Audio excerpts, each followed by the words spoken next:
Baik, Assalamualaikum warahmatullahi wabarakatuh. Selamat datang di KBM Online SC Jember. Hari ini kita akan membahas materi lanjutan yaitu mengenai kalor dan perpindahannya. Baik, perhatikan soal yang kaitannya tentang kalor berikut. Baik, kalor adalah suatu bentuk energi yang secara alami dapat berpindah dari benda yang bersuhu apa ke apa. Di situ ada beberapa pilihan, ada rendah ke tinggi, tinggi ke rendah, suhunya sama atau tetap. Nah, untuk bisa menjawab, jadi kita bisa melihat kejadian atau fenomena dalam kehidupan sehari-hari. Memang kalau konsep dari kalor sendiri itu adalah energi yang berpindah. Jadi kalor itu adalah ini adalah bentuk energi yang berpindah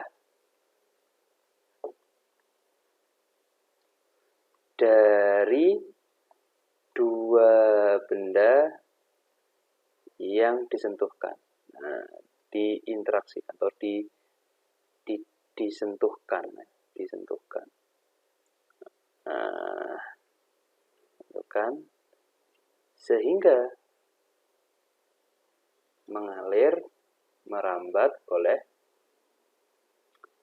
dari suhu tinggi ke rendah. Nah, di sini perambatan energi dari kalor itu diawali dari suhu tinggi ke suhu rendah. Suhu tinggi ke suhu rendah. Nah, di sini bagaimana pembuktiannya dari suhu tinggi ke suhu rendah? Ada beberapa contoh yang berkaitan tentang pengrambatan kalor. Misalkan contoh yang pertama, kita mengaduk, jadi mengaduk teh panas. Nah, teh panas dengan sendok ya, panas dengan sendok. Nah, nanti kelama-kelamaan sendok ini akan terasa panas. Awalnya sendok kan tidak memiliki suhu yang tinggi, tidak sepanas miliknya teh. Nanti lama-kelamaan sendok panas. Nah, sendok ini akan menjadi panas. Nah, berarti kalau sendok sudah panas, berarti ada perambatan kalor karena ada interaksi antara sendok dengan air panas miliknya teh ya. Berarti mengalir dari suhu tinggi ke suhu rendah. Contoh yang kedua misalkan api unggun. Nah, api unggun. Api unggun ini juga akan kita rasakan ketika kita mendekatinya. Jadi api unggun ini kan panas ya. Jadi panas. Maka ketika kita didekati, maka kita juga akan merasa api unggun ini panasnya dirasakan oleh kita. Jadi merambat juga dari suhu panas tinggi ke yang rendah ya. Sehingga jawaban yang tepat untuk kalor di sini adalah dia merambat dari suhu tinggi ke suhu rendah dari contoh itu. Jadi jawabannya adalah yang B. Baik untuk selanjutnya, kalor dapat berpindah dari suhu rendah ke suhu tinggi jika dibantu dengan alat seperti apa ya. Nah, di sini awalnya, jadi konsep kalor itu, jadi kalor itu mengalir, jadi kalor itu kan mengalir dari suhu tinggi, ini naturalnya ya, ilmiah, alamiahnya tinggi menuju suhu rendah. Nah, di sini banyak mesin-mesin yang dipakai untuk pemanfaatan aliran kalor ini dari suhu tinggi ke rendah. Contohnya mesin panas, boleh. Nih, mesin panas itu boleh seperti sepeda motor itu bisa. Terus ini mengalir dari suhu tinggi ke rendah. Terus yang kedua ada mesin uap, nah, kayak kereta api zaman kuno itu mesin uap. Terus ada yang terakhir itu tara kalor mekanik, ini apa termasuk? Dia itu melihat suhu tinggi ke rendah, iya. Jadi tara kalor itu alat praktikum. Jadi tara kalor mekanik ini. Nah, tara kalor mekanik ini Jadi dia itu adalah alat untuk mengukur berapa energi kalor yang berpindah. Jadi untuk alat praktikum. Jadi alat praktikumnya. Jadi berbentuk seperti termos seperti ini. Jadi ada termos sedap gitu. Nanti diisi dengan air panas dan di sini ada termometernya di situ. Nah, ada termometernya. Nanti akan diukur gitu loh. Keseimbangan antara suhu ketika sudah dicampur. Nah, ini juga menggunakan konsep alami dari kalor, yaitu dari suhu tinggi mengalir ke suhu rendah. Tapi bagaimana kalau dibalik sekarang maunya? Dari suhu rendah, bagaimana? Dari suhu rendah ke tinggi. Jadi suhu rendah ke tinggi. Bisa nggak? Nah, ini bisa. Berarti dia butuh energi. Kalau tinggi ke rendah dia menghasilkan energi nanti. Menghasilkan energi. Nah, macam-macam ya. Kayak sepeda motor kan energi gerak. Tapi kalau dibalik dari suhu rendah ke tinggi, itu dia butuh energi. Kalau yang ini butuh energi. Nah, butuh energi. Nah, contohnya apa? Untuk alat-alat yang terbalik gitu. Dia mengeluarkan suhu dari rendah ke suhu tinggi. Contohnya adalah lemari es. Jadi lemari es. Jadi suhu di dalam lemari es itu selalu dibuang sehingga sangat dingin sekali, dibuang keluar. Jadi bagian keluar dari lemari es ya panas gitu. Terus ada air conditioner atau AC. Nah, atau mesin pendingin. Mesin pendingin. Nah, kalau mesin pendingin, nah ini pasti butuh energi berupa apa? Energi listrik ya. Sehingga kalau dapat berpindah dari suhu rendah ke tinggi jika dibantu dengan alat yang namanya mesin pendingin. Jadi jawabannya adalah yang C ya. Baik, untuk soal berikutnya, di sini ada dua soal yang masih berkaitan. Yang pertama, banyaknya kalor yang diperlukan untuk menaikkan suhu suatu benda itu tergantung pada apa? Tapi yang diambil adalah yang kecuali, berarti yang salah ya. Nah, di sini. Nah, untuk kalor sendiri, jadi kalor untuk menaikkan suatu benda itu bisa kita hitung. Jadi kalor untuk menaikkan suhu. Nah,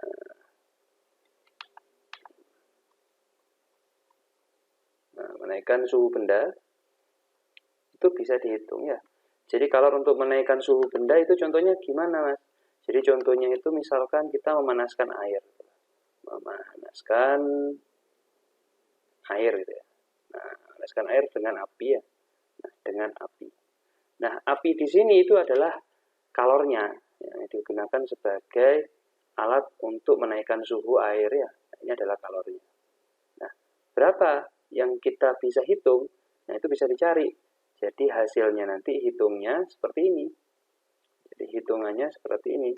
Jadi kalor itu simbolnya Q itu sama dengan M dikalikan C dikalikan delta T. Ini yang dipakai untuk menaikkan suhu suatu benda. Untuk kasus ini suhu bendanya apa? Air kan itu. Untuk keterangannya, jadi Q itu adalah kalornya. Nah, kalor itu satuannya joule, satuan energi. Simbolnya ya boleh J itu ya. Terus M itu adalah massa benda yang dipanaskan ya. Massa benda satuannya kilogram. Kalau C kecil itu adalah kalor jenis. Nah, nanti kita bahas lebih spesifik kalor jenis. Terus kalau delta T itu adalah perubahan suhu. Nah, perubahan suhu ketika dipanaskan ya. Nah, satunya derajat Celcius. Sehingga untuk menjawab seperti ini, maka untuk menaikkan suhu kalor ini tergantung pada apa? Nah, kalau tergantung itu lihat sama dengannya. Jadi kalor itu tergantung pada massa yang dipanaskan atau massa zat. Berarti ini adalah benar ya, yang A. Terus jenis zat yang dipanaskan juga ngaruh, karena ada kalor jenis kan itu ya. Yang B juga benar. Terus lamanya pemanasan, di sini tidak ada waktu. T di sini itu bukan lama, tapi suhu. Perubahan suhu ini berarti yang salah. Terus kalau massa jenis zat ini benar atau enggak? Ini benar ya. Karena massa jenis zat itu asalnya dari massa. Jadi massa benda ya, massa. Jadi M. Nah, massa sini M itu adalah hasil kali dari massa jenis dikalikan volume. Nah, jadi di sini massa jenis, rho itu massa jenis. Nah, massa jenis satuannya kilogram meter pangkat 3 ya. Terus kalau ini volume, nah, satuannya meter pangkat 3. Jadi di sini massa jenis itu sebanding dengan massa zat. Berarti ini benar. Sehingga jawabannya di situ adalah yang C yang salah. Yang tidak ada kaitannya tentang proses penaikan kalor ya. Terus kalau sudah tahu jawaban yang di atas, kita bisa menjawab untuk bagian berikutnya. Besarnya kalori yang diperlukan oleh suatu benda itu gimana? Jadi kalorinya bagaimana? Sebanding dengan yang A, coba sebanding dengan massa, kalori jenis, sama massa jenis. Ini sudah benar tapi kurang lengkap ya. Ini kurang lengkap. Terus selanjutnya, ini kurang lengkap. Berbanding terbalik dengan massa, kalori jenis, dan massa jenis. Maksudnya berbanding terbalik itu bagaimana, Mas? Jadi kalau bahasa berbanding terbalik, nanti membentuk pembagian. Jadi misalkan Q itu sama dengan sesuatu. Itu berbanding terbalik. Terus yang C, sebanding dengan massa, kalori jenis, dan kenaikan suhu. Ini benar ya. Terus berbanding terbalik lagi, berarti juga salah ya. Karena tidak ada hasil perhitungan kita itu yang berbentuk seper. Jadi jawabannya adalah yang C ya. Lanjut lagi. Di sini ada 3 soal yang masih berkaitan tentang kalor juga. Di situ satuan kalor dalam SI atau standar internasional itu apa satuannya? Di situ ada kalori, kilokalori, joule atau watt. Nah, kalau satuannya adalah yang diminta SI, maka kalor ini, jadi kalor itu bersatuan joule. Joule. Ini yang SI ya. Jadi satuannya standar internasional. Di sini kalau kita masih ingat itu kalau SI itu menganut pada sistem MKS. Jadi MKS. MKS itu apa sih Mas ini? MKS itu meter, kilogram, dan sekon ya. Tapi kalau yang non SI, jadi kalor itu bisa bersatuan kalori. Nah, kalori itu dia pakai sistem CGS. Nah, sistem CGS. Nah, sistem CGS itu apa, Mas? Jadi CGS itu sistemnya sentimeter, sentimeter, gram, dan sekon. Sehingga kalau diminta SI-nya apa, maka kalor itu bersatuan joule ya. Nah, bersatuan joule. Nah, kalau sudah bagian atas sudah bisa, maka kita lanjut ke bagian berikutnya. Banyaknya kalor yang diperlukan tiap gram. Ingat satuannya gram ya. Dan suhunya untuk menaikkan suhu 1 derajat Celcius. Ini satuannya apa? Karena ini pakainya gram, berarti dia pakai sistem CGS. Maka jawaban yang paling tepat itu adalah kalori. Nah, kenapa yang kilokalori kurang tepat, Mas? Karena bahasa kilo, jadi kilo itu artinya pengali. Jadi kilo itu adalah pengali 3. Jadi 10 pangkat 3. Jadi 10 pangkat 3 kalori. Nah, itu disebut kilokalori. Kalau joule, di sini harusnya dia itu bersatuan 1 kilogram sehingga suhunya naik 1 derajat Celcius. Nah, ini kalau yang bentuknya joule, joule itu pakai 1 kilogram untuk menaikkan suhu 1 derajat Celcius. Kalau kilojoule, nah kilo di sini berarti 10 pangkat 3 pengalinya. Sehingga banyak kalori yang diperlukan untuk banyaknya kalori yang diperlukan tiap 1 gram sehingga suhunya naik, itu jawabannya adalah 1 kalori ya. Nah, di sini yang berikutnya 1 kalori itu setara dengan berapa? Jadi hasil praktikum 1 kalori, jadi 1 kalori itu sama dengan 4,2 joule ya. Nah, 4,2 joule. Kalau dibalik 1 Joule, nah itu sama dengan 0,24 kalori ya. Nah, kalori. Jadi jawabannya mungkin yang paling tepat adalah yang B ya. Jadi ini satuan-satuannya. Nah, kalau kalori itu kita bisa lihat di merek-merek dagang. Misalkan kamu beli minuman, di situ pasti untuk satuan energinya dia menggunakan kilokalori. Nah, karena kalau kalori sendiri itu sangat kecil sekali. Misalkan kayak kerupuk itu mungkin bahasanya kalori, tapi kalau sudah susu itu sudah masuk kilokalori. Jadi dia mainnya itu adalah tiap gram, bukan joule, karena joule itu tiap kilogram. Nah, karena makanan yang kita makan untuk makanan ringan itu beratnya masih beratan gram, bukan kilogram. Sehingga satuan di produk makanan itu lebih condong ke kalori ya. Berikutnya, di sini ada dua soal yang sering muncul di tugas atau ulangan. Nanti ini bahasanya hampir mirip, tapi kita tidak boleh salah ya. Yang pertama, banyaknya kalor yang diperlukan oleh 1 kg zat sehingga suhunya naik. Itu disebut apa ya? Nah, di sini untuk banyaknya kalor yang diperlukan 1 kg sehingga suhunya naik 1 derajat itu yang disebut dengan kalor jenis ya. Jadi di sini adalah kalor jenis. Ini jawabannya adalah kalor jenis. Kalor jenis. Ini dapatnya dari mana sih Mas? Jadi banyaknya kalor ini diperoleh dari hasil praktikum kalor, yaitu Q itu sama dengan mc delta T ya. Di sini untuk kalor, jadi di sini joule, ininya kilogram. Nah ini C-nya yang nanti kita akan cari berapa satuannya. Nah ini Celsius. Nah derajat Celsius. Sehingga kalau kita tukar untuk mendapatkan satuan C itu apa, maka satuan C-nya itu bisa kita dapat nanti Joule per kilogram derajat Celsius. Jadi banyaknya kalor kan Joule ya, diperlukan oleh tiap kilogram sehingga suhunya naik 1 derajat Celsius. Nah ini namanya kalor jenis.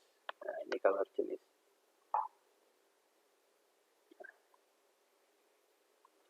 Terus berikutnya bagaimana banyaknya kalor yang diperlukan oleh suatu benda sehingga suhunya naik 1 derajat Celsius. Itu namanya apa? Nah ini namanya kapasitas kalor. Nah, kapasitas kalor. Sehingga beda penyebutannya. Jadi kapasitas kalor itu rumusnya dari mana Mas? Itu sebenarnya juga sama dari kalor yang digunakan untuk menaikkan suhu, yaitu mc delta T. Hanya saja massa dikalikan kalor jenis ini digabung. Sehingga menjadi C besar dikalikan delta T. C besar di sini, ini yang disebut dengan kapasitas kalor. Kapasitas kalor. Kalau kita jabarkan satuannya apa, ya kita jabarkan aja. Ini Q itu kan Joule ya. Joule. Nah ini C besar yang kita cari satuannya, ininya derajat Celsius yang ini. Nah, sehingga kita akan dapat satuan dari C besar itu adalah Joule per derajat Celsius. Jadi banyaknya kalor yang diperlukan suatu benda untuk menaikkan suhu derajat Celsius. Jadi kalor tiap 1 derajat Celsius namanya kapasitas kalor ya. Baik, untuk soal berikutnya, di sini kita akan mencoba menghitung suatu kalor ya dari suatu permasalahan. Nah, suhu air itu 20 derajat Celcius dengan massanya 10 kg. Dipanaskan sehingga suhunya menjadi 40. Diketahui kalor jenis air itu 1 kilokalori per gram. Maka kalor yang diperlukan itu apa ya? Nah, di sini yang kita ketahui dulu. Jadi untuk bisa suka fisika tahu simbolnya dulu ya. Ada bahasa suhu awal. Berarti ini T1 ya. Suhu awalnya. Jadi suhunya awal itu 20 derajat Celcius. Memiliki massa. Massanya adalah 10 kg. Sehingga suhunya menjadi ada T2 atau suhu akhirnya menjadi 40 derajat Celcius. Ada kalor jenis, berarti kan C kecil. C kecilnya itu 1 kilokalori per kilogram derajat Celcius. Maka kalor yang dibutuhkannya berapa? Q-nya berapa? Jadi ini yang dipakai adalah kalor untuk menaikkan suhu suatu benda. Kalau kita analisis, di sini untuk kilogram dari massa apa diubah? Tidak usah. Karena di sini untuk kalor jenisnya sudah ada memuat bahasa kilogram. Sehingga kita langsung bisa menghitungnya. Nah, caranya bagaimana? Jadi konsep yang kita pakai, kita menggunakan kalor untuk menaikkan suhu suatu benda. Jadi kalor yang dipakai itu adalah Q sama dengan M dikalikan C dikalikan delta T ya. Nah, delta T di sini ini adalah selisih antara suhu akhir dengan suhu awal. Berarti T2 dikurangi T1. Sehingga kalau kita hitung di sini M-nya berapa? M-nya di situ adalah 10 kg. Tulis saja. 10 kg. C-nya 1 kilokalori per kilogram derajat Celcius. Terus suhunya akhir kurangi awal berarti 40 dikurangi awalnya 20 derajat Celcius. Sehingga dari sini kita bisa beberapa satuan bisa dicoret ya, kilogram coret, Celcius coret, sehingga nanti suhunya nanti menjadi kilokalori. Jadi tinggal 10 dikalikan ini 1, ini 40 dikurangi 20 ya 20 kilokalori. Sehingga jawabannya Q-nya adalah 200 kilokalori ya. Sehingga jawaban yang tepat itu adalah yang C. Itu cara membahasnya. Baik, untuk soal berikutnya, jadi kita akan membahas soal yang berbeda. Besi bermassa 10 kg dinaikkan suhunya dari 2 derajat Celcius menjadi 12 derajat Celcius. Ternyata kalau yang dibutuhkan adalah sebesar 11 kilokalori. Kalori jenisnya apa? Di situ kita lihat satuannya di sini kilokalori per kilogram derajat Celcius. Berarti dari yang diketahui di soal itu tidak ada yang diubah ke dalam gram ya. Jadi kalau kita ambil di sini yang diketahui adalah massa. Massa yang kita dapatkan itu adalah 10 kg. Terus suhu mula-mulanya anggap aja awal itu 1, yaitu 2 derajat Celcius. Suhu akhirnya yang kedua itu adalah 12 derajat Celcius. Terus kalornya Q itu sama dengan 11 kilokalori ya. Yang ditanyakan kalori jenisnya berapa? Kalori jenis itu simbolnya C kecil ya.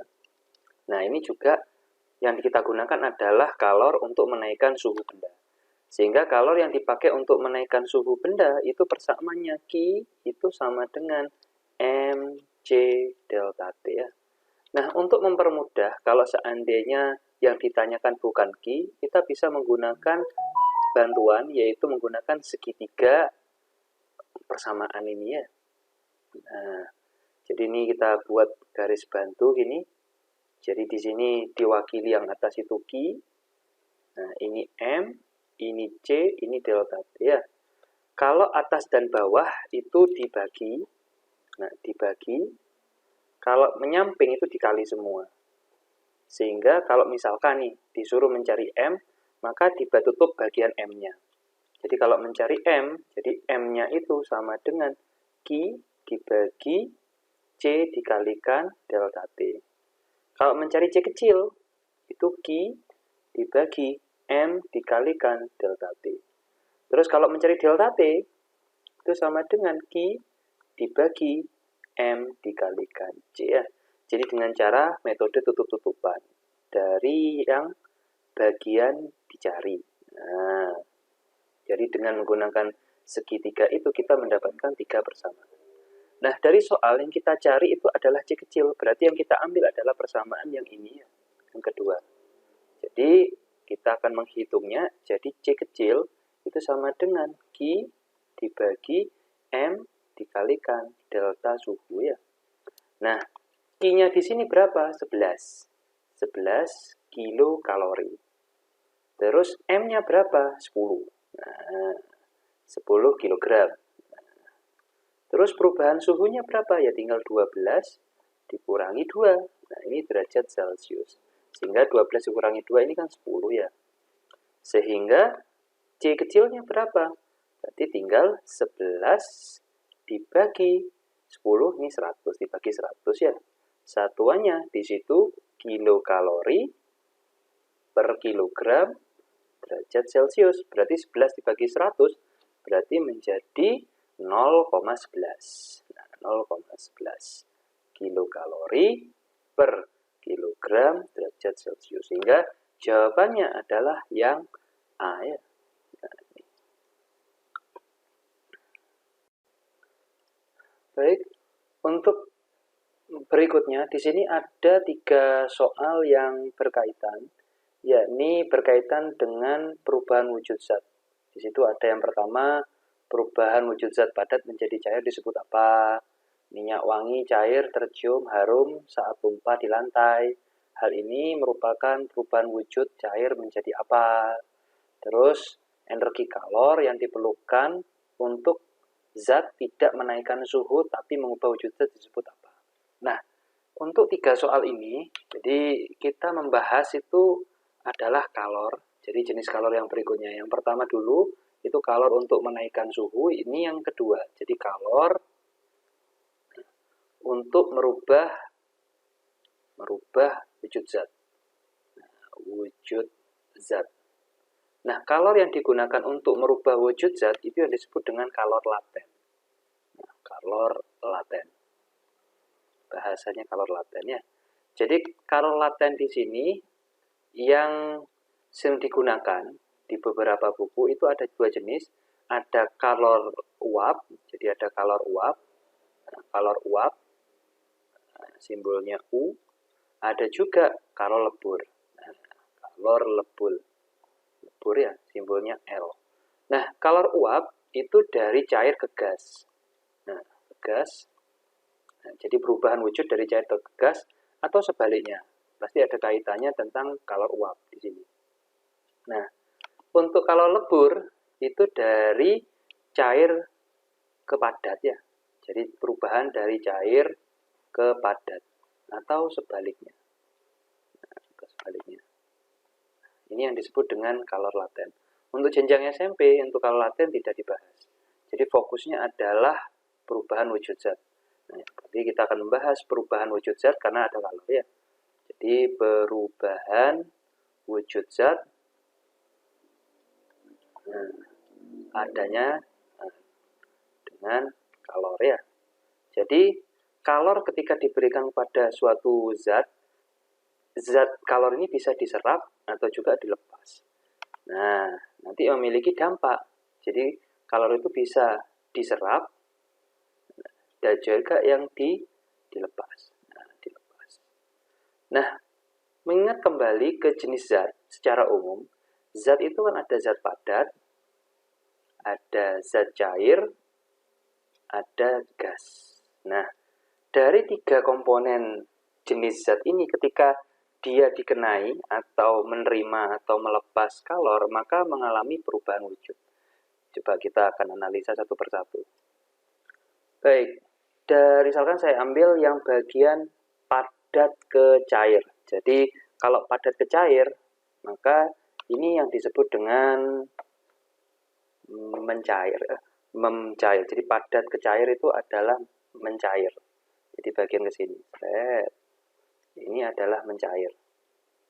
Nah, mencair. Terus kalau cair ke padat, itu yang disebut dengan membeku ya. Nah, ini membeku. Cair jadi padat membeku. Terus berikutnya, kalau cair menjadi gas, jadi cair menjadi gas, itu artinya menguap. Nah, ini menguap. Menguap. Terus kalau gas menjadi cair, itu menjadi mengembun. Mengembun. Nah, sekarang berikutnya, kalau padat menjadi gas, nah, padat menjadi gas, itu namanya menyublim. Nah, menyublim. Jadi menyublim. Jadi padat menjadi gas menyublim. Contohnya apa? Kapur barus yang wangi, gitu. Karbol, gitu. Menyublim namanya. Terus gas menjadi padat itu namanya mengkristal. Jadi kalau gas menjadi padat itu namanya mengkristal ya. Mengkristal ini adanya di lemari es itu ya, gas menjadi padat. Baik, untuk keterangannya, jadi di sini untuk keterangannya kalau mencair, jadi mencair. Jadi kalau mencair itu dia menerima kalor. Nah, menerima kalor. Terus berikutnya kalau membeku. Nah, kalau membeku dia itu melepas kalor. Melepas kalor ya. Terus berikutnya kalau menguap. Nah, kalau menguap, jadi kalau menguap dia butuh kalor. Butuh kalor. Terus kalau mengembun, mengembun. Jadi dia melepas kalor. Melepas kalor ya.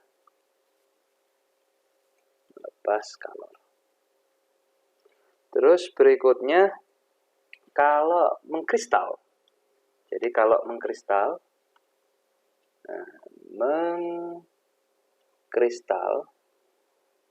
kalau mengkristal dia itu melepas kalor. Melepas kalor. Kalau menyublim, kalau menyublim dia menerima kalor. Menerima kalor. Nah, semuanya ini tidak ada perubahan suhu, hanya merubah wujud zat. Sehingga dengan adanya ini kita bisa menjawab perubahan wujud zat padat menjadi cair, maka disebut mencair, kan itu aja. Jadi jawabannya adalah yang B ya. Terus berikutnya, minyak wangi cair tercium harum saat tumpah di lantai. Hal ini menunjukkan terjadi perubahan wujud menjadi cair menjadi gas ya. Nah, cair menjadi gas ini disebut menguap. Nah, ini menguap. Terus energi kalor yang diperlukan oleh suatu zat tidak untuk menaikkan suhu tapi merubah wujud, itu namanya kalor laten. Sehingga kita bisa menjawab semuanya. Baik, untuk berikutnya ini soal terakhir untuk perubahan wujud zat. Ketika tanganmu ditetesi dengan spiritus terasa dingin. Hal ini menunjukkan, jadi di sini ada spiritus. Jadi spiritus ini adalah wujudnya cair ya. Nah, cair. Terus dia diberikan ke tangan. Nah, tangan kita itu dia itu panas pastinya. Tubuh kita kan pasti hangat atau panas ya. Nah, yang terjadi ketika spiritus dikenai ke tangan, dia itu berubah. Jadi dia itu menjadi uap. Hilang gitu lah ketika nyampe tangan. Sehingga ini yang disebut dengan cair menjadi uap, berarti menguap. Menguap. Nah, proses menguap ini dia itu butuh kalor di situ, memerlukan kalor ya. Jadi memerlukan kalor ya. Sehingga ketika memerlukan kalor, berarti suhu tubuh kita diserap untuk proses penguapan, sehingga tangan kita akan merasa dingin gitu. Dingin. Karena kalor tangan kita diserap, dipakai untuk menguapkan spiritus yang ada di tangan kita. Sehingga jawabannya itu adalah yang C ya. Baik, untuk soal berikutnya ini kaitannya tentang perpindahan kalor. Di situ ada 3 soal yang berkaitan. Yang pertama, perpindahan kalor melalui zat tanpa disertai perpindahan partikel disebut apa? Zat yang memiliki daya hantar kalor baik itu apa? Dan perpindahan kalor pada suatu zat disertai perpindahan partikel disebut apa ya? Nah, di sini untuk perpindahan kalor, jadi perpindahan kalor itu ada 3 proses. Yang pertama itu ada namanya konveksi. Jadi konveksi. Bolehlah atau konduksi dulu. Nah, konduksi. Jadi kalau konduksi, jadi perpindahan kalor itu tanpa melibatkan